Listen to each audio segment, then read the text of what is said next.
I'm Kat. And I'm Hayley. And this is Night Classy, a tipsy night class teaching the oddities and curiosities you never learned in school. What are we drinking for this learning journey, Hayley? I have a little mystery beer. It does not have the, what's it called? Like the label? Yeah. Did you peel it off? I didn't peel it off. It came like this, but I know what it is. It's a cherry bomb. Okay. I was actually really looking forward to our intro because I genuinely didn't know what you were drinking and I wanted to know. Mystery. I know. We should start bringing drinks for each other that we haven't tried before. Or it's like a mystery drink. You know? That would be fun, but that sounds like an extra trip to the grocery store that I'm not gonna make. Maybe I'll one try. day. I'll Maybe try. one day. I'll set my intention for that, and we'll see what happens. Trader Joe's, I feel like, has a good variety. You go there every Sunday.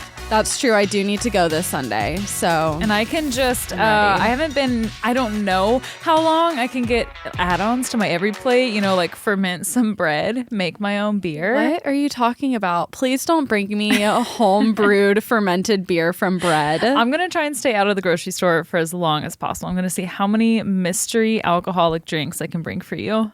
I literally had this conversation with myself today because it was looking, well, not really, but it was looking like our HelloFresh box might not get here and we have no other groceries because we avoid the grocery store like the plague. And there's a tornado, like a huge storm supposed to hit tonight. So I'm like, I don't know if we're going to be able to go to the grocery store and I have nothing to make dinner and I don't know if restaurants are going to be open. Like I might just have to starve tonight. Yeah, the whole anxiety around this big storm, which nothing is really even happening right now. I don't know if it just shifted and it's missing us here in Memphis, but it was a big drama today at work. The schools got shut down early. Yeah.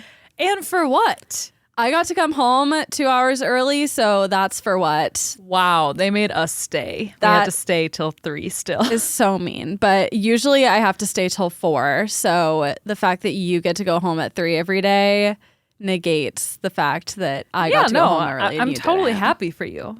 Okay. I'm cheering you on, but I'm still sad for me. They announced the school closure and I still had 2 periods left with the kids. And obviously they were off the wall because of the excitement of going home. And I just threw in the towel and put on a Kahoot for 90 minutes. I completely gave up. Yeah. That's what you have to do. There's no point in fighting it, I feel like. No, I was like, I could fight this and probably get through my lesson, but all that's going to do is make me angry and stress me out. And I don't need that in my life right now. What did you do with all of your extra time? I took a shower. I went home and I was able to take a shower before recording. So feels fun good. stuff. And I worked on my Duolingo. I learned how to say members of my family. Oh, okay. Pop quiz. How do you say uncle? I don't know that one. Tio. How do you say? Tia is on. I know that. I learned that yesterday. I forgot it already. Well, you just have to stay consistent. What about, how about this one? Father. Padre. Good job. Thank you. I'm learning. I'm really learning. If you want to be friends with me on Duolingo, slide into my DMs. You can be friends on Duolingo now? Yeah, and you can compete with each other and keep each other accountable for your streaks. It's very fun. Ooh, okay. I might re-download Duolingo then. That sounds super fun. You should. And I'm getting really serious about my league. I'm in 5th place right now, and it's pissing me off because there's 3 people in my league that must just sit on Duolingo all day. I don't know how they have time for as much experience points as they have, and it's very frustrating. So you get more points the more you play. And how are you placed in a league? Yeah, it just puts you in one automatically. Okay. But every time you pass a level, you get 20 points or something. And a level takes 5 minutes. Yeah. It's just bots and they keep you on there for as long as they can. Honestly, it's possible. Let me look at this bitch's name who's freaking in 1st place all the time. I've literally gone on her profile and looked at her. Her name is Claudia. And oh no, that's even worse. That's your alter ego. Oh no, I lied. Kate is in 1st place. Kate has an inhuman amount of points and it's just not fair. I'm very angry, but she has a little cat emoji, so I think she might be cool. Yeah, it's probably one of those things where you meet someone and they're too much like you. So you're like, fuck you. Except now she's probably fucking fluent in Spanish because she spends all day on that app. Well, she's in your league, so. That's true. Well, that just means we started on the same day. But she has 4 times as many points as I have. And I've been playing a lot. What if she started at a higher level? Like, can you test into it if you already know some Spanish? You can test into it, but you'll still earn like experience points like at the same rate. You know, dang, we need to get Duolingo to sponsor us. This is totally free yeah, advertising. This is not an ad, but I am paying them, so it's a reverse ad. Speaking of ads, we have some Patreon announcements. Some fun stuff is brewing for the holiday season. First and foremost is Secret Krampus. We're a little late on the game for this one, but we're not too late. We're still going to do it. If you don't know, we did Secret Krampus last year with our Patreons. When this episode comes out, you can go on your Patreon. If you don't have a Patreon already, you can go ahead and make one. Join at any tier on patreon.com/nightclassy. You can fill out a Google form, and I will compile everyone's Google forms about your name, your address, what you like, what you don't like, and what you want to get as a gift. And I will send that to another Patreon that chose to participate, and you will send someone, a mystery person, a gift. You'll be their Secret Krampus. Hayley and I are going to participate just like we did last year. We're very excited. It's super fun. We cap the spending at like $20 to $30, so not a huge commitment, but you know, not everyone wants to participate. You certainly don't have to. Just make sure to get on Patreon and fill out that Google form by December 9th if you would like to play. I loved it. It was so fun to get a gift from someone that I've never even met in person. And it's just a little extra thing, you know, like I love getting mail. Yes. And it's different when you don't know what's coming in the mail. Exactly. And you don't know what it is or when or who's sending it. It's all very exciting. Last year I got some crystals. Yes. I got some oils, it's like feminine divine energy or some shit like that. It smells very good. I got a Dolly Parton candle. Yeah, you got some good stuff. I got a Taylor Swift themed tumbler and a cookbook. It's all amazing. Our Patreons are lovely, so definitely participate. Yeah, do that. And speaking of joining us, this Friday, December 2nd, we are having our monthly cocktail hour. I cannot wait to drink this drink. I am very excited as well. It is a peppermintini, professionally picked, thought over extensively by one of our patrons' husbands who is or was a bartender. He's highly trained. That's all I know. I know he went to bartending school, so this truly is a professional drink. He looks like he knows what he's talking about, so sometimes you do judge a book by its cover. Definitely. So we're going to be making those peppermintinis. We're very excited.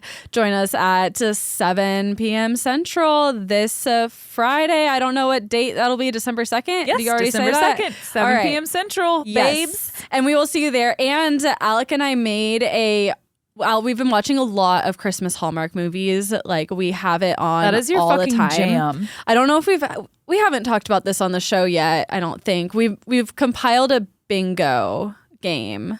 So we've been watching. Friday? Well, for you guys. We don't have to play on Friday. I was gonna share it with anyone who comes to the Patreon cocktail hour on Friday, and like maybe if we want to play, just have like a Hallmark movie on in the background and play it. Maybe I'll have a prize. I don't know. I haven't really thought this through yet.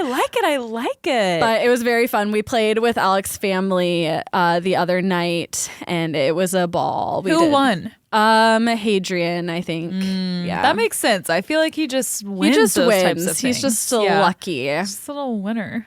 Truly. Annoying. But yeah, we're looking forward to Friday. And I just have one more thing. 2 weeks ago, I talked a lot about Georgia and her condition, and I just feel like I need to give an update on that. Yeah, please do. Because when we recorded, we literally thought she was going to die like that day. And I really do want to thank everyone for sending their thoughts, prayers, and vibes, because the day our episode came out, she turned a corner and she's so much better. She has an autoimmune disorder. She's like killing her own red blood cells. It's a whole thing. But they put her on meds, and the meds are working. And unfortunately, the meds make her fucking crazy. She is insane. Her eyes are all like, she has got these like crazy eyes that follow you around, and she's obsessed with food. She's like insatiably hungry. Oh, yeah. baby. It's really sad because she's like, she acts like she's starving. Like she was trying to eat cat poop out of the litter box today. She'll like try to snatch food out of your hands, which she never does. Oh, my God. It's really sad. So, but she's alive and seems to be like happy and feeling better, just hungry. So yeah. It's like when a parent has a second child and the first child, the toddler, gets mad because they brought the baby home. You got Duke. And not much longer after, George was like, you know what? I'm going to get an autoimmune disease. Yeah, I'm going to start killing my own blood. Yeah, so we're working with her on that. It's like really sad because like we'll be making food and she'll be freaking out, and it's like she just had dinner and we can't feed her more because that's unhealthy, but she wants it so bad. I know. I've gotten her like all those like a few like little toys where she can like roll it around and try to get kibbles out, but then she like goes like way too nuts on those and like chews them until her mouth is bleeding. I'm like, oh my God, I don't even know what to do. So if anyone has any advice, I will take it. We've already had to like put the cat box on a platform because she's like trying to eat waste. No, Georgia. Yeah. It's a whole thing, but we're glad she's alive. Yes, we are. Oh my God. Okay, well, I didn't know she was going crazy. I'm sorry. That took a turn. Yeah, give the people some good news. Yeah, good news update. It's also like a little sad, but she'll hopefully be able to get off the meds in a couple months. Yes. Yeah. Well, what other news do you have? Let me take a drink. I don't have any other news other than that we didn't breathalyze today because we hadn't drank anything when we started recording. And you never asked me what I'm drinking. What are you drinking? A strawberry White Claw. Thank you. Such an interesting drink. I'm glad we got it. Exotic. We have never had an episode where we both don't share what we're drinking. So it was stressing me out to break that streak. Your eye starts twitching. Yeah. You're like, aren't you going to ask me? My anxiety couldn't handle it. I was like, this episode is going to be the one that like we forget to record or something because of the bad luck. Don't say things like that. I'm so sorry. Do not. I'm so sorry. Strawberry White Claw is the best White Claw. It is. Cameron, Alex's sister, left it at our house. She doesn't like the strawberry one, so I got to drink it. Well, there you go. All you have to do is invite people over and hold their leftovers hostage. Yeah, conveniently forget to tell them they left it in your fridge, and then you drink it. I feel like I've done that plenty of times before. Oh, me too. I do it. It's like, I don't want you to have to go through the hassle of coming back to my house. No, you know? And I don't want to go through the hassle of not drinking free alcohol. It's taking up space in my fridge. This is your rent. You're paying interest on this fridge space by me drinking this. All right. Well, anyway, so we decided that I'm going to go first because Hayley went first last time. So without further ado, let me take you on a little learning journey to ancient Rome. Ancient Rome. Ancient Rome is remembered for its spectacular and gruesome entertainment. From theater to gladiator fights to staged naval battles, Romans loved a spectacle. But there was one sport that stands out as by far the most popular event in the city. The Roman Colosseum that held gladiator fights could accommodate 50,000 fans, but the Circus Maximus, the largest stadium in the Roman Empire, could hold more than 150,000. And this is where the chariot races took place. A chariot is a small cart, usually like very small for these races. It was almost more like a sled with a wheel on either side, so 2 wheels, and it was pulled by either 2 or 4 horses, depending on the race. Chariot racing is an ancient tradition that began as a practical one, with chariots frequently used in Greek warfare. According to legend, chariot racing as a sport dates all the way back to 753 BCE, when the city of Rome was founded. It's said that the city's founder, Romulus, built the first racetrack, which is the giant Circus Maximus. I love Roman names. I just have to put that out there. They always sound cool. Circus Maximus. What was the other one? Romulus? Romulus is the founder of Rome. Amazing. He was the one that was like raised by a wolf, you know? Oh. In the origin I feel story. Like I should know. I should definitely know that. That should be top of mind. He like suckled on like a wolf's teat, and that's why he was so strong. Power. Yeah. It's a whole thing. All racing stadiums, or circuses as they were called, centered around one long oval-shaped racetrack. Running down the middle was a stone divider called a spina, and on each end of the spina there were turning markers called metae. So if you can picture it, think of like a racetrack, and then there's like essentially a wall down the middle that you have to run around. The divider and marker had to be made of strong and sturdy stone to withstand crashes that were very common. On the floor was a finely ground sand in order to maximize speed potential and minimize dust. And young boys were often tasked with like running on the track and wetting it down, to keep the dust down. But they would do that during races and sometimes get trampled to death. It was a very dangerous job. I had no clue. I know, me either, until I read this stuff. They just go out and like pee on the dirt. Yeah, everyone, all the guys in the audience just like come down for the intermission and pee. That would be disgusting. Oh my God. Racers run 7 laps around the tracks, and the laps are counted with 7 dolphins. And I think these were like little like wooden dolphins, and there'd be like 7 up, and then every time they finished running a track, they'd put one down. And the dolphins symbolized Zeus, I believe, god of the sea, I think. Maybe I'm thinking of tuna. I don't know. Tuna? Who's tuna? I have no idea. Tuna, the chicken of the sea. The chicken of the sea. I don't know my Greek gods or Roman gods, but yeah, so they're the symbol for Zeus, big and strong. To keep things fair, racers would... Neptune, thank you. But the dolphins are Zeus, I'm pretty sure. Or are you saying Zeus the dolphins are Neptune? Oh, I don't know. I think Zeus is Greek. Okay, but I'm pretty sure I read that the dolphins were for Zeus. Maybe they are for Neptune. No, I think you're right. I don't know. No, I think you're right. Some things just don't make sense sometimes. Some things you just don't put in your notes and think you can just spew out on the spot, and it turns out you can't. Definitely remember it. It's like when you put something somewhere very specific and you're like, this is such a crazy place to put this item. There's no way I'll ever forget where I put it. Yeah. Immediately gone. Lost forever. Yeah. And there was so much like random information in this one that I just like wasn't sure where to stick it, And I was just like, I'm sure like I'll just naturally be able to say this fun fact. No, it's going clearly great. Not. This took me to a Wikipedia article for a movie called Zeus and Roxanne, and Zeus is a dog that rides a dolphin named Roxanne. Oh my God, I know what I'm watching better. Tonight. Yeah, that's perfect in every way. The dolphins are for Zeus the dog. To keep things fair, racers would draw for starting spots, and they were required to stay in their lanes for the first 2 laps. After the first 2 laps, they could, move around, try to find better positions, and this is where things got the most dangerous, and there were collisions that would happen. Typical equipment was the horses, the chariot, a leather helmet, and padded clothing for the driver to keep you safe.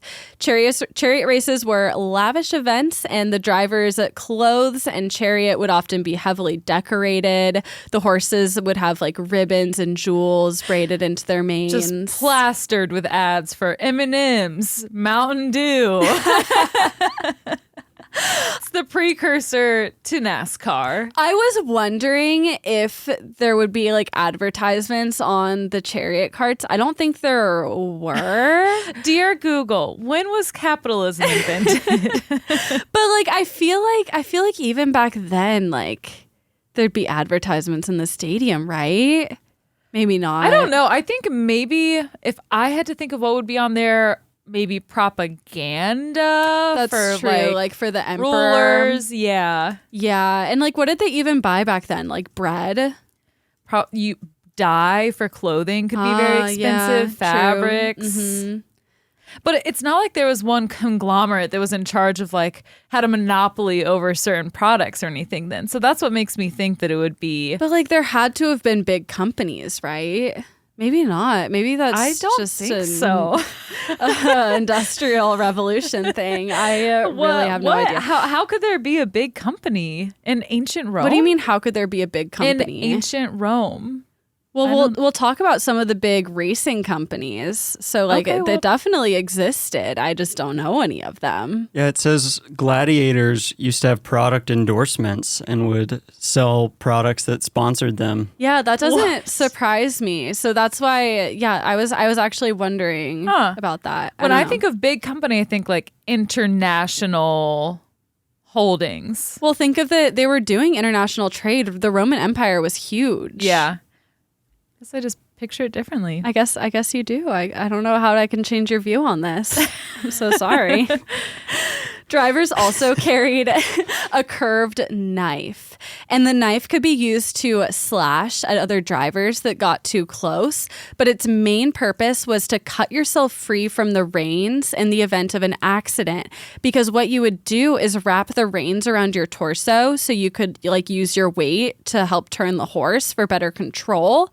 But if you fell off the chariot, that meant you would be getting dragged behind violently. So you would need the knife to cut yourself free. This sounds super stressful. It sounds fucking terrifying. It would be traumatic to watch, I feel like. I know. It wouldn't even be fun for me, but who knows? Maybe the mindsets are different then. I think these were more popular than gladiator races or gladiator fights because they were slightly less step violent, a slight step down. But there was it's kind of like NASCAR. There was still that excitement, maybe there'll be a big accident, but probably not. You're if there is, I'm not going to look away. Yeah, I don't want to miss it, but I'm not hoping for it. Yeah, it's a win either way. Exactly.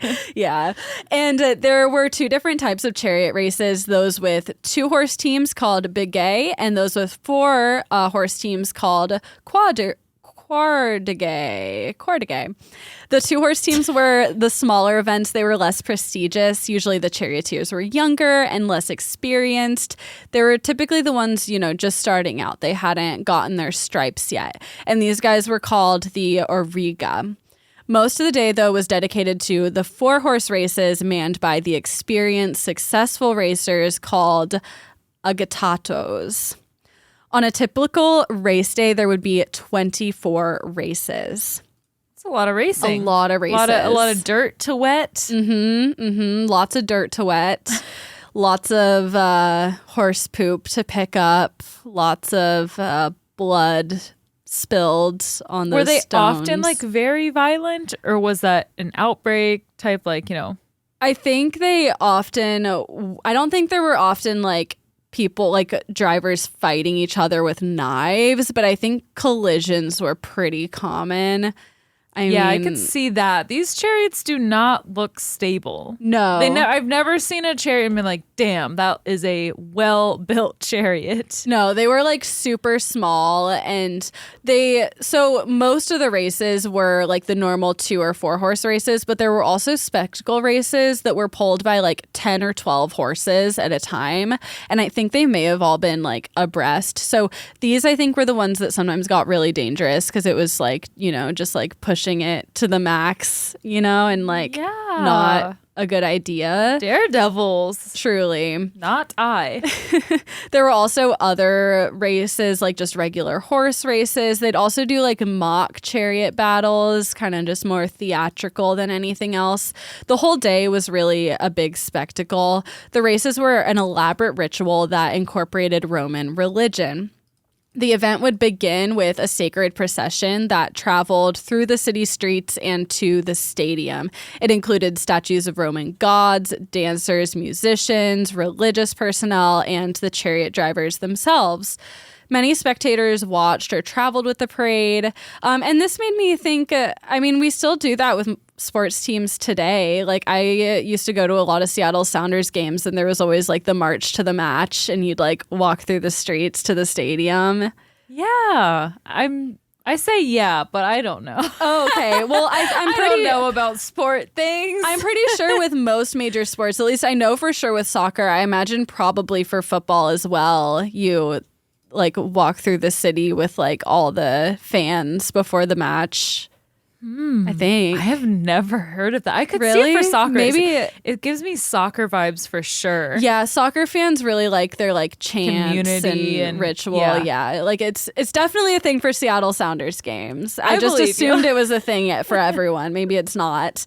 You're Seattle Sand. What is it? Seattle Sounders. It's not Sanders. Sounders is my Houday Cincinnati Bengals. I texted Hayley that like someone from the Bengals liked one of our posts, and she's texted back "Who Day," and I thought she was asking who they were. I texted back Houday, not Houday. Oh, I read it as "Who Day," and I was like, "Wow, she's spending too Like, much are you time with drunk? middle school boys or something." I don't know what this means, but No, I was apparently like, it's a thing. It's a thing. It's a thing. It's about the only thing I know about sports, I'd say. And the fact that like you thought I would get the like niche reference to Cincinnati sports when I know probably less than you about sports. I feel like I know a few sayings of sports teams. I Name don't know. one other saying from another sports team. OHIO. No, not for someone outside of Ohio. Oh, I don't know. I don't know any. I can name one. What is it? Go Grizz. Dang it. You can't say "go" and the team and call that a local I saying. feel like you see that on like written on stuff though. Is that their saying? I think so. What is it, Alec? What's their saying? I don't think there is a saying. Or They've it would gotta have a probably be chant. grit and grind. Yeah, grit and grind. I knew that one too. Yeah. Cat's like, yeah, I know you some did. local vernacular. Go team, go. Big Blue. Yeah, I couldn't tell you. I don't know. It's like it's weird. I'm doing another sports lesson. I feel like I've done a few. We both have, even though we hate sports. I would rather talk about ancient Rome sports than anything. Any type of sports. I would way rather be a viewer of an ancient Rome sport. Like watching a chariot race sounds so much. I mean, not for the animal abuse aspect, but definitely for the spectacle of the thing. Yeah. As far as I'm concerned, sports in general has just gone downhill. the Make last sports great again. thousands of years. Give me a gladiator fight. Just kidding. Let's see. So people are walking to the stadium. Most were probably already waiting in the stadium when like this was all happening. You know, you got to get the best seats. All walks of life were showing up to these games. So from very common people to the wealthiest of government officials. Did you have to pay to get in? I believe so, but seating was segregated by class. So, you know, the more expensive seats for the wealthier people are going to be closer to the ring. Also, the really rich people had private box seating, just like sports today. That is the best way to watch a sports game. Oh my God, From the box. No, that's the only reason like you could get me to go to a And sports it has game. to have free food. It has to be catered. Drink tickets are a plus. Get me in the box. Drink tickets are a must. A must. True. Most entertainment venues in Rome, like theaters and like gladiator events, were segregated by gender. So men and women didn't sit next to each other, but at chariot matches or chariot races, they did. So that was like exciting for people because it was a place to mix and mingle with the opposite sex where you wouldn't have a lot of opportunities to do that in Roman society. A lot of times women were kept separate. So it was a good place to, you know, hit on girls, meet some potential partners Who's out there who will ride my chariot. Ooh. It was also a good place to make bets with your friend. There weren't like bookies or organized betting, but you would a lot of times place bets with, you know, just the people around you. There's evidence that some people tried to influence the outcome of their bets supernaturally. Several like curse tablets have been found near Roman racetracks. People, you know, trying to You gotta curse get magic someone. on your side. You got to. Okay, there are several ways to make sports better. A, magic. B, free drinks and food from the box seats. And C, accidents. Not that I want them to happen. Like we've said, they're just interesting. Stuff like that. It's a spectacle. It's true. Give the people what they want. injuries and magic. I'm not hoping that a football player's bone pops out of his skin. I'm just saying that if that does happen, it goes viral. You say that, but I hate the video, the worst ones to me, and I am having a panic attack thinking about it. The divers when they dive in the Olympics and hit their head on the side of the pool. Have you ever seen that happen? No. What? That's the worst. I haven't. Wait, is that a thing that happens? I think so. How in the world does that happen? You flip, you dive. I don't know. I feel like I've seen videos of it, or maybe that's just a fear I have when I watch it. I'm just always afraid they're going to hit their heads on either the diving board or the side of the pool. That or the would bottom be terrible. Of the pool. Yeah. Yeah. But I have to say, that rush of emotion when you see crazy stuff like that, it's ugh. It's something that you would hope to get from a horror movie, but sometimes horror movies don't give you that adrenaline, I guess. Yeah, Kat's have you seen Faces of Death 5? High dive. Not to be on my high horse, but Alec thinks videos of people getting hurt are a fun thing to watch. Whoa. You're putting that in the context of snuff films. I don't think not snuff films, but he'll be laughing at a video and I'll be what is that? And it's just someone getting injured. It's and someone tripping and falling down the stairs. That's what I don't understand. Kind of humor that you and I don't really share, but Tommy and Alec do. Something in my monkey brain thinks slapstick is funny. Slapstick, but someone actually getting hurt is not slapstick. No, it's not funny. It's shocking. I don't want to watch someone fall off a motorcycle. No. And that's not what Alec thinks is funny.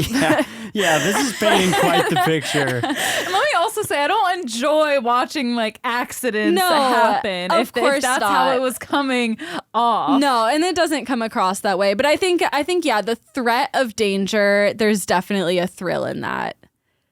Okay. Am I a psychopath? Maybe I think we're all a little bit psychopaths. I have seen a basketball game where leg broke in half. No. And the bone was out and the foot thing was dangling. You were there? No, I saw it on TV, but nasty. It still haunts me. Did that happen in 2016? Yeah. Yeah, I saw that too. Don't Horrific. Google it. Don't Google it. I remember in 3rd grade, a Bengals player had that same thing happen, and it was all people would talk about the whole day. And I was wow, this is how sports can be interesting.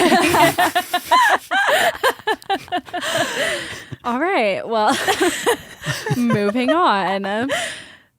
Once the crowd was in their seats and it was time to begin, attention would shift to the 12 starting gates. The game's sponsor would begin the race by dropping a white handkerchief on the track. Usually, I think that was the emperor or some other high official. Then the starting gates would open and the racers would be off. The crowd would start cheering for their favorite faction. So Rome had 4 professional racing stables called factions. Each one had a color. There were the blues, reds, greens, and whites. There was also briefly the golds and the purples, but purples were the we don't richies. talk about them. We don't talk about them. They just didn't last very long. Oh. Each faction was associated with a god and a season, and the blues and greens were the biggest houses and had the most aggressive rivalry. So it was a lot like modern day sports teams. These were for-profit businesses, essentially. They would keep and train the horses, provide equipment. They would hire and train drivers in exchange for commission from their winnings, because if you placed in the top 3, you would get prize money, as well as, I don't remember fully, I think you'd get an olive branch and a wreath for your head, like a crown, but mostly money. They would take some of your money if you won. Show me the money. All you have to do is risk your life, your body, your livelihood. Yeah, that's it. It's easy. They also had a full staff of other people like doctors, horse trainers, stable hands, veterinarians, like anything you could need for something like this. And again, these were like massive businesses. They had a ton of money. In a typical race, there would be 12 racers with 3 from each faction. And the racers of the same faction would usually work together as a team, trying to secure a win for the favored driver, the one that was like had the most fans or had the best chance of winning. And the chariots themselves would usually be painted in the faction's color, so you could easily identify like who was on your team. Like modern day sports teams, the fandom for your particular faction was serious. We aren't sure exactly how or why certain people became fans of any particular faction.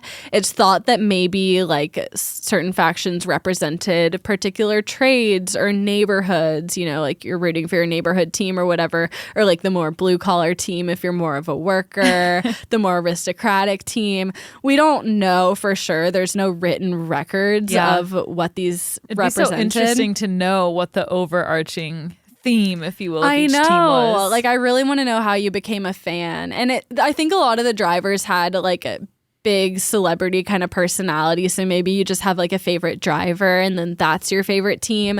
I have no idea. What we do know is that everyone had a preference and these rivalries could get violent, particularly when violent and unstable emperors also had a favorite team and got involved. Nero and Caligula were notorious for this. Corruption. What? Caligula. What? He would never. No, he was a perfect little angel baby.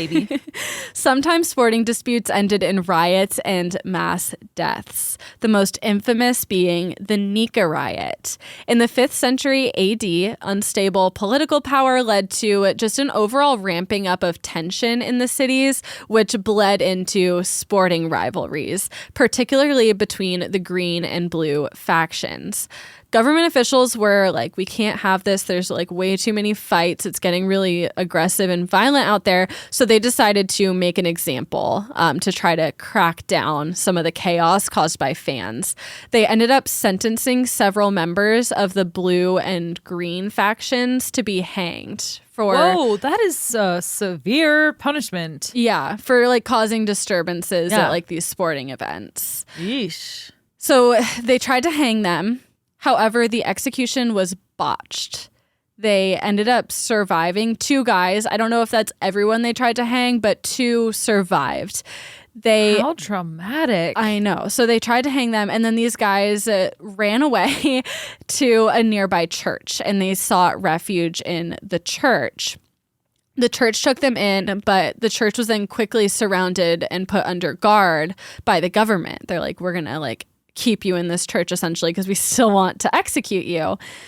Meanwhile, the races are happening in the Hippodrome, and the green and blue fans teamed up together, like demanding mercy for the prisoners. They're like, let them go. This is unfair. And they're directly like chanting and petitioning at the emperor of the time, which was Emperor Justinian.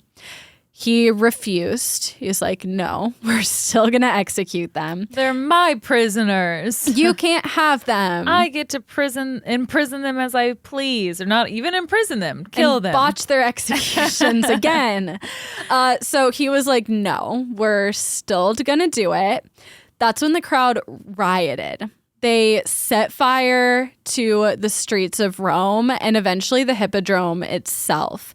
The riot began on the evening of the hanging, which was Tuesday, January 13th, 532 AD, and it continued for days. They were just burning the city. Armed forces were dispatched, but they were unable to stop the rioters. Yeah, once things get to a certain level, there's no controlling it. You just got to let it run its course. I guess, but it was like an all-out war. Like these people were essentially like trying to overthrow the government. Yeah, it's like the people of the city versus the nobles. The government. Yeah, just the emperor essentially. Yeah. The fighting and burning of the city continued from Tuesday until Sunday, January 18th. And that's when Justinian came out. So people are, meanwhile, they're at the Hippodrome protesting still like in the building, and Justinian went there. He came out like to the platform and promised to pardon the prisoners. He's like, okay, enough is enough. You can have what you want. We'll let them go. But at this point, like, things were too far gone. The people now wanted Justinian to be dethroned and, like, at the very least, exiled. They were like, they're pissed now. It's gone too far. It's gone way too far. It's too out of control. And according to the legend, Justinian was considering it. He was like talking to his confidants, but his wife, I think her name may have been Theodora. I don't remember. It's not in my notes. But she was like, hell no. Like, we are not stepping down. You are the emperor. Like, you're going to hold your ground. And she went on this long diatribe that she most likely didn't say it, but like it's in like, you know, the legends of like, this is like this heroic, stubborn speech she made. And at that, Justinian was like, you know what, you're right. So he sent his 2 best generals. There were 2 exits of the hippodrome. He sent one to either exit with military with them to like back them up. They block the exits of the hippodrome and trap everyone inside. Now they're all prisoners. Well, they sent in military and killed everyone in the stadium. They were like, fuck you. You can't do this. I, for some reason, was not expecting that. Yeah, because it's insane. Hayley, 34,000 people were killed. They were just locked in the stadium and like mowed down. This is such a extreme sliding doors moment where it's Justinian was so close to being like, it's okay, you know, like I'm wealthy enough, I don't need to be emperor, I'll just like, you know what, like let's I'm fine go vacation, with it, honey. And then we're like, no, let's kill 34,000 civilians. Oh my god. What did they do with all of them? I don't know, put them in a mass grave, burn them, I have no idea. And we think this is true. Like, it's in the documents from the time. Of course, like, old documents like that easily could be inaccurate or exaggerated, but that's what the records say. I am so shocked. I hate this. I know. It's like, it was so weird writing these notes. So I'm like, this is what a chariot is, and da-da-da-da-da. And then 34 people were murdered all at once. 34,000 people. Yeah, which is wild.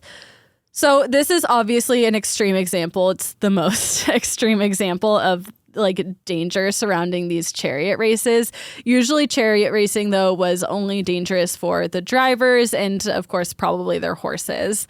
The danger of chariot driving and the stigma in Rome surrounding competing for money meant that chariot driving was considered a low status job. It was actually very closely like not related to, but associated with slavery. So if you took a job as a chariot driver, you were looked down upon pretty heavily by most of society. And that's because drivers typically did come from like the bottom classes. Usually they also did come from slavery. They were either currently enslaved people that maybe were hoping to win enough to buy their freedom. That's what happened a lot. A lot of them were also formerly enslaved people who did manage to buy their freedom and then kept chariot driving, or they were immigrants with few other options. Despite their low status, though, top drivers were often revered as celebrities and had the potential to become incredibly rich.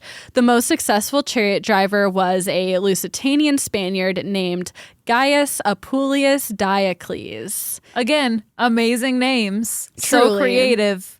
I'm going to name my future son Gaius Appuleius Diocles. It's a great name. You should. I will. You know what? Hold me to it. Well, let's see who this person is, actually. From everything I read, he was all right. Okay, I don't trust this story anymore. We don't know.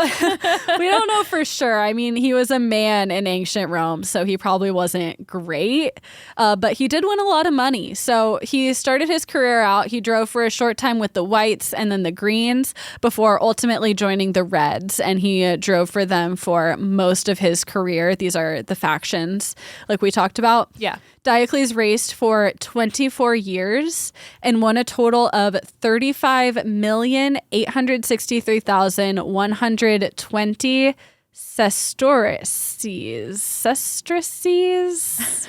Whatever currency they had back then. No translation for US dollars. years. Well, kind of. So I know it's hard to... I just don't know how to sesterces. I'm so sorry. I should have looked up how to say that. But basically, he won a shit ton of money. He won about a fourth of the races he entered. He won well over 1,000 races. And we don't obviously have a direct translation to today's money, but if you look at the value of gold at the time compared to this currency, that would equal about $17 million in today's money. Wow. Good for him. And 25 years of doing this is a long freaking time. I can't imagine this it not being rough on your body. Oh, for sure. Definitely rough on your body. And like, it's impressive that he survived that long doing it as well. And I mean, 17 million is a lot, but it's not like we pay athletes today, like the best athletes, a lot more than that. But people at the time, just in general, weren't making that much money, you know? So it doesn't sound like a lot, but back then it would have like really been a lot. Yeah, it sounds like a lot to me. And I know that we pay people today who do sports a lot more, but I also think that is way more than it even should be. Way more than they should get, definitely. And just to put it in perspective a little bit, this would have been enough money to buy grain for the entire city of Rome for an entire year at the time. It also would have been enough to pay all the soldiers in the Roman army, like at the height of its imperial reach, which the empire was huge, for a fifth of a year. And it would have been 5 times higher than the earnings of the highest paid provincial governors over those same 24 years. So he was making significantly more money than like the wealthiest of government officials, which was like the most prestigious job you could have. So an incredible amount of money. And I think that it's fascinating that he was so rich and he was treated as such a celebrity. Like there were poems and songs about him. There were giant statues made of him, like in the city square. There were stadiums of supportive fans, but still like he was considered a low-caste member of Roman society. He would not have been allowed to mingle with the upper classes, could not hold public office. Like he was still considered like, you know, like the dregs of society, even though he was wealthier than even the wealthiest people. That's so stupid. But then it's do you really want to hang out with them anyway? I guess. I don't know. I'd like to go to their parties. But if they're going to be assholes to me, you know, and I wouldn't want to be invited after they were already assholes, because I'd be like, do you guys actually like me? Or are you playing games with me? Playing games with my heart? I suppose. I don't know. I just feel like maybe it's just... in our society today in America, it's like once, you know, like it's... once you have the money, then you can the world buy is yourself kind of opened up. Pretty much anywhere. And it's like, you know, where you come from, it matters, of course. And you can certainly be like born into a certain kind of privilege. But, you know, like things can change for you. Yeah. But here, like their society was just like so stringently, I don't even know, segregated in terms of class. Just really interesting. Chariot racing remained popular for a super long time. Even after Imperial Rome fell in 476 AD, the sport continued in the city. It eventually did sort of like peter off in the 6th century, in a large part due to the Nika riot. They were kind of like, all right, that's enough of that for a while. Not do that again. But it remains, of course, iconic in movies and books and songs and poetry. It's just, I think it's just really cool. It's kind of a random lesson, but I don't know. It's interesting. Sports. It was interesting. I learned pretty much everything you said was news to me. Yeah. I can say Brand too, new. I've gone for a run in Circus Maximus. Really? Yeah. Was it's it awesome? now just a field. Oh, wow. I pulled up a picture here of what it looks like now. Oh, Did you wow. feel any energy? It felt epic. Yeah. It was cool. That is really cool. And you can just walk onto it? Mhm. It's just open? Wow. It's like Shelby Farms or something here. Look at it. Won't you just look at it? Yeah, I see it. It's grass. Yeah, that's No, a that is reference, cool, but though. it's okay. Oh, what did you say? I don't know if you've seen it. What did you It's fine. say? It's niche. I said just look at it. What is that a reference I get you. to? It's a YouTube Thank video. you. Yeah, it's okay. Oh, Might not be You your don't get sense of it. humor. I guess. No, it's definitely not. I just don't I'm get sorry. references. All right. Well, I'm not in on the joke. That's fine. I'm going to end my lesson Fine now and about it. awkwardly back away. My sources are Travels Through Greco-Roman Antiquity, an exploration of text and images from Falvey Library's special collection of works on ancient Greece and Rome from villanova.edu. Chariot Racing, Ancient Rome's Most Popular, Most Dangerous Sport by Patrick J. Keeger on history.com. The Nika Riot on penelope.chicago or .uchicago.edu. And The Bonkers Lives of Roman Athletes on dannydutch.com. Thank you. That was wonderful. You're welcome. We will BRB. We just had an... Oh, you want to go? No, you I go. could go. I could go. By all means, Hayley, I'll shut my mouth. All right, so we had an epic battle last night, much like we just had for the mic. Trivia, me versus Kat, Kat versus me, us versus Alec. That's on Patreon. We went over, what episodes did we do? It was 19, 20, and 21. Oh my gosh, we got in the time travel machine and we went back in time and tried to remember things. It was so fun, and Alec did an incredible job creating multiple choice questions for every single one. And I just got done. So if you don't know, we put out an episode every month about trivia on old episodes. We answer questions that Alec makes. And you know what I did, Hayley? Did you make a Google thing? I made a Google Forms quiz. So if you want to play along this month, you can, and the quiz will grade you automatically. You'll get immediate feedback. That is know so how fun. important that is. Oh my God. Extra credit for everyone. Yes. It was really, really fun. And I think you guys will have a blast playing along. So if that's something you're interested, you can go to patreon.com/nightclassy and get access to that. We also are putting out 2 List Bitch episodes this month where we each share a listicle of our creation. We do. We doubled down. We had a special little output for October, but this month we have 2 of each, so you all can look forward to that. I have a great time with List Bitch. I'm going to start my own podcast. No, I'm just kidding. A lichticle. A lichticle for bitchticles. Yes, but no, if you want some extra content, if you're into that kind of thing and you want to help support us in making the show, then you can do that, boy, joining our Patreon. Get yourself an early Christmas gift and go to patreon.com/nightclassy for extra content. Go now, hurry. It closes soon. No, it doesn't. We're always open. It's like Walmart. Bye-bye.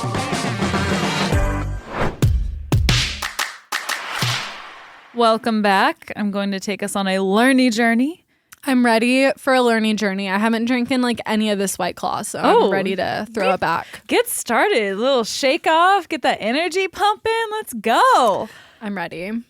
In the 1940s, trade ships were constantly flowing through the Strait of Malacca near Indonesia.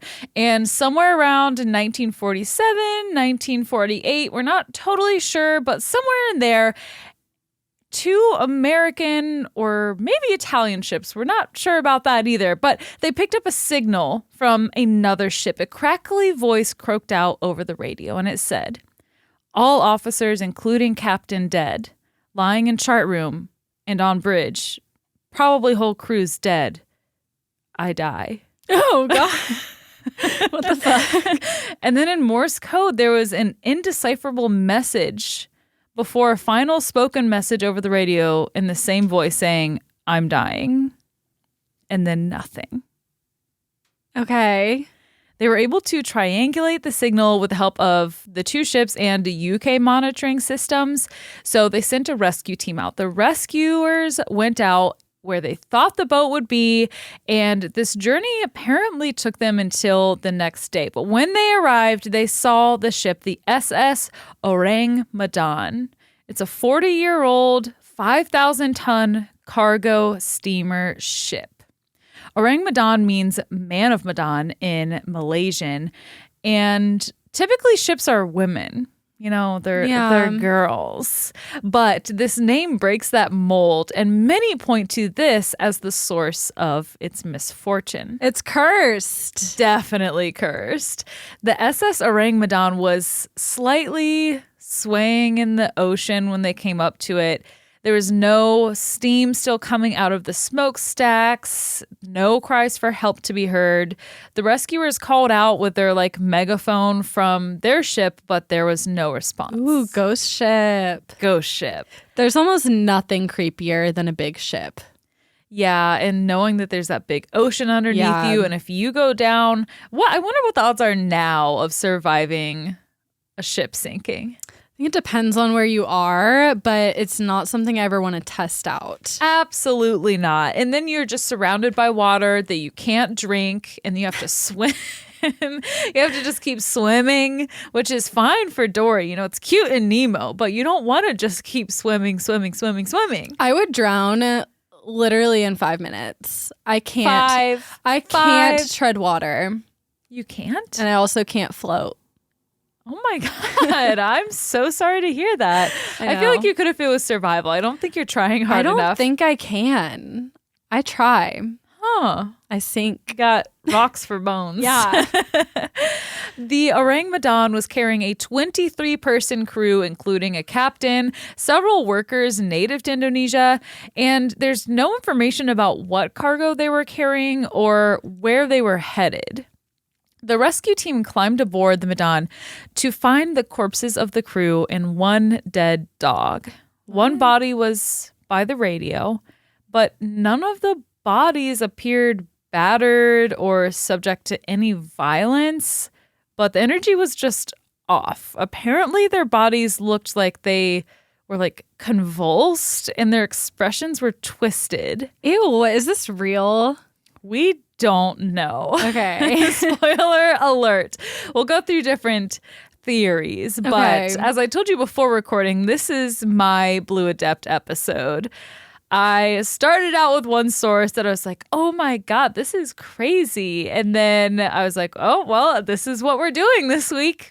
I hate when sources, creepypasta style, psych you out like that. They psyched me out. But the crazy thing is, I think about this one is that this is a very old urban legend if it isn't true, and it's been passed on across different countries for a long time. Yeah, it's still interesting, and I feel like there's usually some grain of truth in a story like this, so it doesn't make it any less creepy. Yeah, that's what I think too. There's a lot of different theories about where the truth could have gone into a myth, and we'll even talk about the CIA. Ooh, so stay tuned. They show up to the party.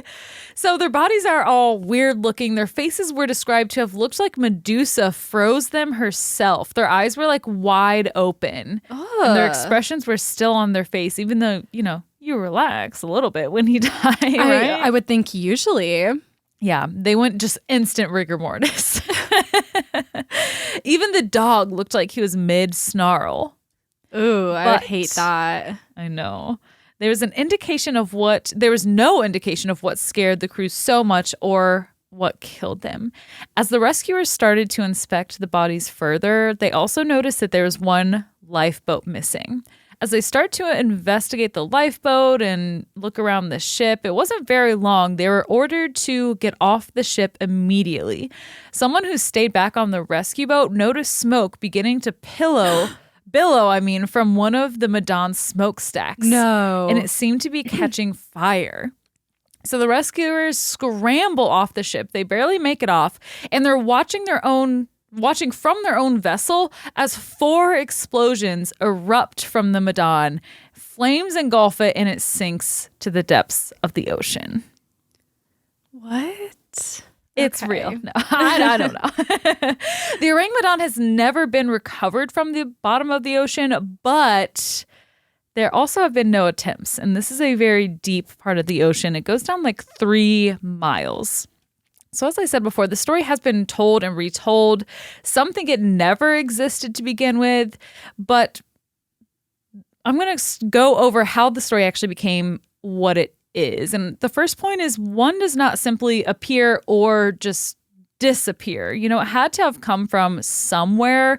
One of the biggest red flags is the lack of records. Ships typically have to keep very precise records of their departures, what they're carrying, the routes that they're on, you know, ship things. And in support of the Ourang Medan being real, one of the authors wrote, it's certainly possible that the history of the vessel may have prevented an accurate chronicle of its whereabouts. So Medan refers to a Sumatran, thank you, Sumatran island where the ship could be registered. And some believe the ship was a Dutch ship that actually got commandeered by pirates. And if that were the case, then pirates would evade documentation and would stay, you know, off the grid. We all know pirates don't take good records. You never hire one as a secretary. The story of the Medan was popular in Indonesia and spread to a popular newspaper column in Holland called Elsevier's Weekly. They published an account from an anonymous Italian officer who claimed to have been on the rescuer crew. The Elsevier editor said that he bought the rights to this guy's story, and they even had a photograph of a body on the Medan. It's not even worth showing, but this is, it's a one that people say is that, but I feel like they didn't even have. Well, it was like 1940. Yeah, they had cameras you could easily carry around. Is it just like blurry? It looks like a masked doll almost. That sounds worth seeing. Alex looking it up for us. But it's fake. Like it's a recent picture. Yeah, there it is. It's not. It looks like Han Solo in the freezer. Yeah, he's definitely frostbit. Mm-hmm. He's a little crusty, I would say. Yeah. But he's stiff. So anyway, unfortunately for history, this alleged officer disappeared, never to be seen or heard from again. Wah, wah. But that did not matter. Journalists threw credibility out the window as the story circulated through England and the United States with very specific yet varying amounts of details, changing details from story to story. So as this legend is getting geared up, we, I think, pick things up here and there. We embellish. The most popular speculation was that the ship had been subject to some kind of gas or chemical leak, which overtook the crew. That would make sense with the explosions. Yes, that's what I think too. It was possibly a release of fumes, and maybe choppy water jostled their cargo, and some fumes got released. There was a German author, Otto Meich. He supported this idea in his book, Das Totenschiffen. Ooh, yeah. Das Totenschiffen der Südsee? I don't know. In English, it's the death ship in the South Sea. So this book was published just a few years after the ship supposedly sank. And he speculated that potassium cyanide and nitroglycerine could have caused the explosion. Both of those were controversial at the time to have been carrying around, and anything carrying that, you know, they would have wanted to stay under the radar, not be in the spotlight. Right. But then again, none of the rescuers reported any effects from any fumes. They didn't smell anything. But then again, they said that it took them until the next day to get to the ship. Yeah. So who knows? And let's not forget about the missing lifeboat. Versions of the Medan story speculate about a single survivor who took the lifeboat and escaped the explosions they rode to safety. Apparently, this unnamed survivor was found on an island in the Pacific where he told locals all about what happened and then died, like right after he told them. So he told them that there were gases on the ship mixing. It created a deadly toxic cloud, and he died as a result of chemical poisoning. That's what they think. But he lived long enough to get all the way away from a ship into the island. And it took the rescue crew with their actual rescue ship almost a day or 12 hours, however long it took, and through the night to get to this ship. Yeah. He was on a mission. Saying it didn't happen. I'm just saying it's amazing if it did. It's really amazing.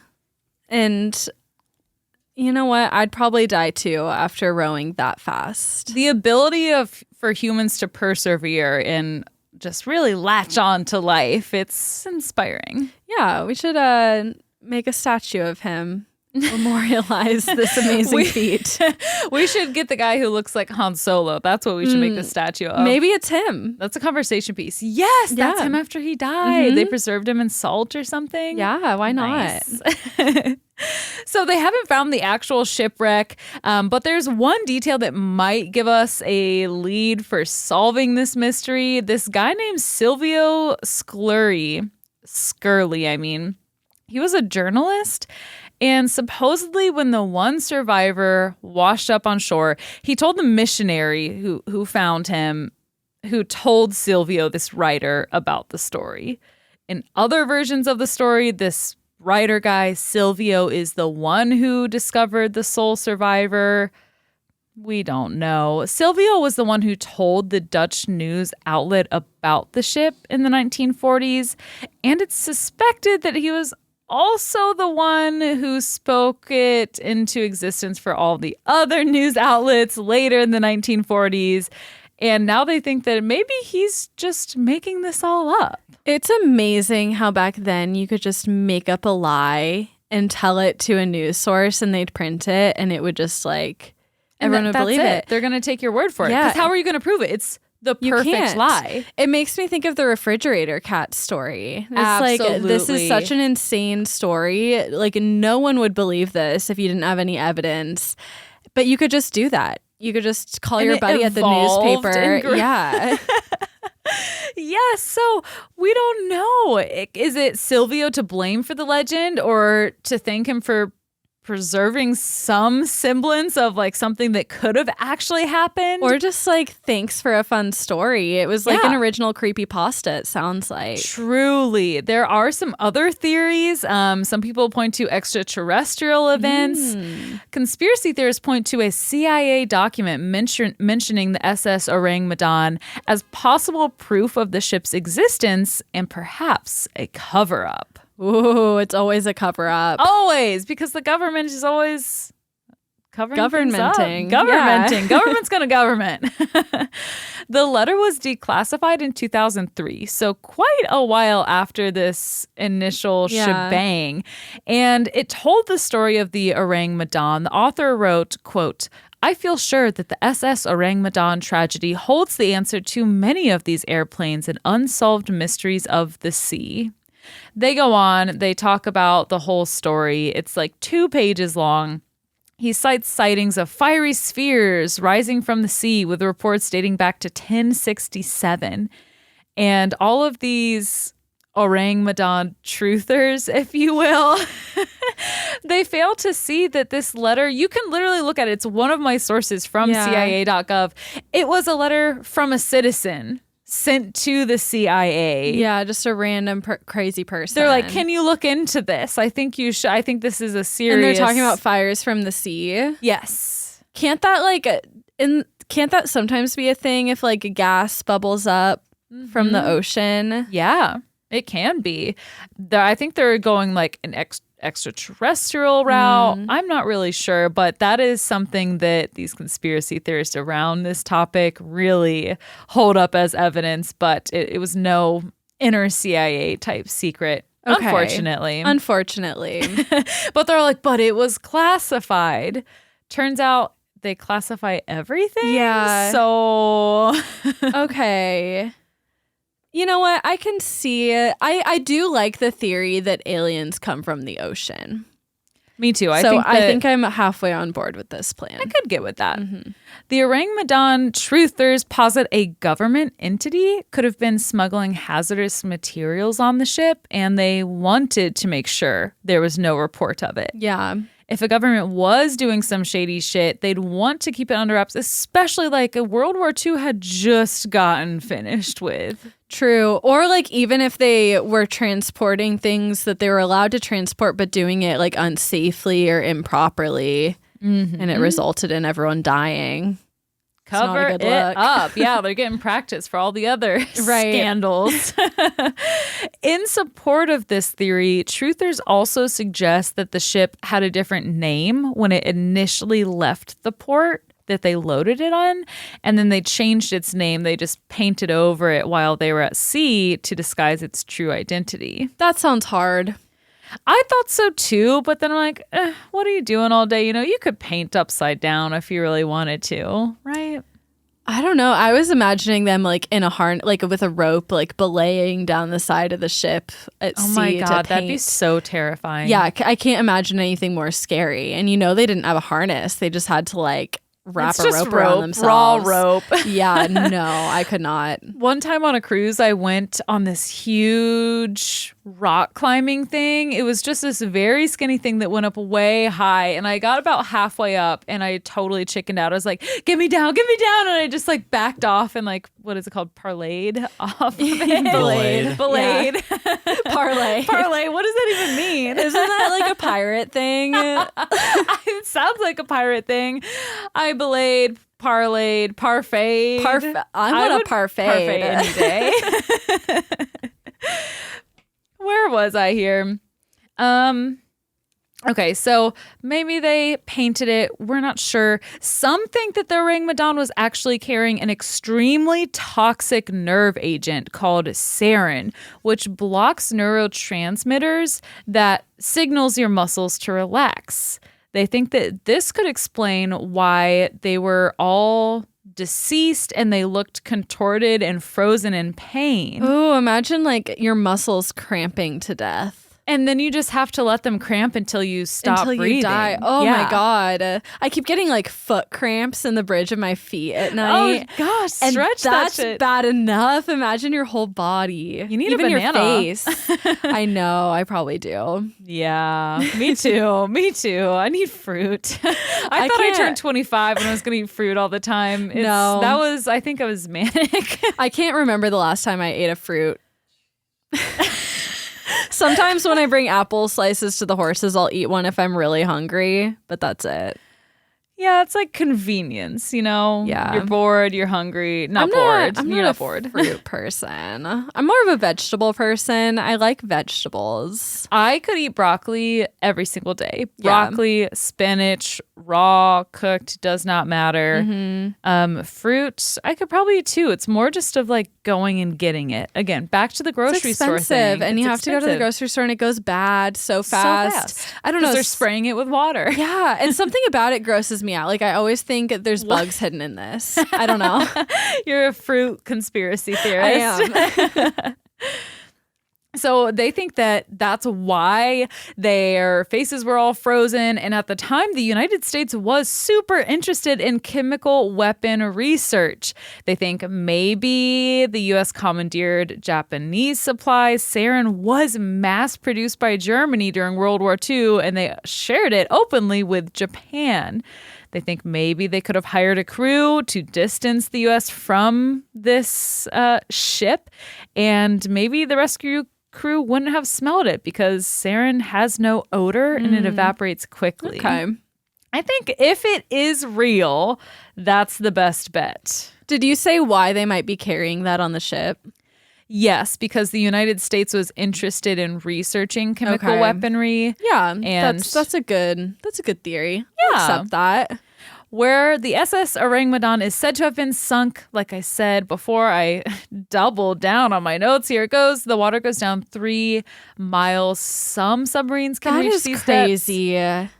Can you imagine being 3 miles underwater? Absolutely not. Like a what? I don't even want to walk 3 miles, let alone go down underwater 3 miles. The fact that there are creatures that we have not ever seen before down there. That's why I think aliens are from the bottom of the ocean. Yeah. What is that theory? It's like, molecular theory is not it, but I always think, everything is in layers. It's like the nesting egg theory, basically. How like we're on this layer of the earth and then they're in the ocean and then we zoom out and there's all these other galaxies. And like, what happens if you keep zooming out or if you keep going in and in and in? Like, we have all these cells. Maybe if you go in, you end up being out. Yes, and it's just like a donut type thing. Yeah. Like a helix. Everything is everything at the same time. I saw this on Reddit, but this is a photo of the Earth at an angle where you can't see any land. Wow. Yeah, why have I never seen that? It's all ocean. There's like a few islands. Yeah, the Pacific is huge. That is horrifying. Is that Hawaii? Hawaii's somewhere in here. Yeah, right there. And Yeah. I think this is Indonesia. That's scary. I don't want to go to Hawaii. It looks like it just could be eaten up by the ocean. Oh, it absolutely could be. I mean, it wouldn't have even been there if not for the ocean volcano. True. We sound so dumb. I sound so dumb. It was posted to Reddit don't. Aliens, though. Because Okay. people are like, there's places they can hide. Yeah, they yes. really can. And there's like all these theories, like at the bottom of the ocean, there's like a portal to Earth that like you can go from space like through this portal and it pops you out there. And like a lot of UFOs like go in and out of the ocean. I would. Creepy stuff. Why not? Because that's where all the aliens are. So it just makes sense. We do sound crazy. Yeah. That's okay. The Earth is a helix. I'm not a flat earther. I'm a helix donut. earther. Yeah. It's not a munchkin. It's a full-grown donut. It's not spherical. Anyway, yes, it is. But, you know, maybe there's portals. Maybe. Who knows? I know there are. Let me know what you all think about the SS Ourang Medan. My sources are I Die, The Bizarre Tale of the SS Ourang Medan by... I die? Yeah, that's what the guy said in the radio transmission. Yeah. I thought it was, I thought it was just like so crazy. The website was dead. I die. That's it. And I think that maybe they definitely 99% chance they weren't speaking English, so that's just the translation. It's a direct translation. They didn't bother to change it grammatically. I die.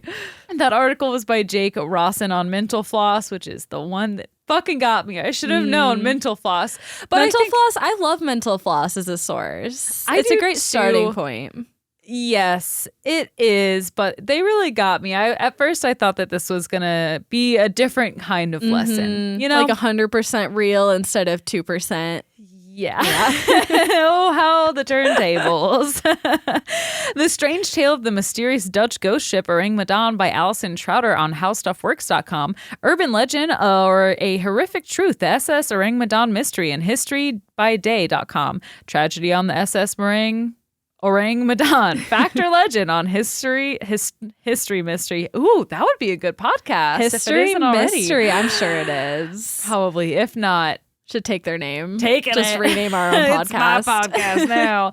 On historicmysteries.com and the article pulled from CIA.gov. That's right. I got a .gov, so it can't be fake. The government would never lie to us. No, that's what they're trained not to do. No lies. Yeah. No, you like take an oath or something. I'm a government truther. Well, thank you, Hayley, for that beautiful learning journey. And thank you all so much for tuning into this show. Please remember to support the show if you can. Rate, review, and subscribe anywhere you're listening to this podcast. Follow us on social media. The best thing you can do is tell your friends about us. The holidays are coming up. We're going to start seeing family and cousins, you know, smoking a little green in the basement with your cousin. I don't know. I don't do that, but maybe you do. Sure. Seeing that cool aunt you haven't seen in a while. Share some fun facts. Seeing your friends from your hometown. Yeah, share some fun facts with all the people. Friends? I don't have any are my of only those. friends. And, you know, just tell them about the pod. You know what to do. You know the drill. We love you guys. We love you so much. 3, 2, 1. Class dismissed.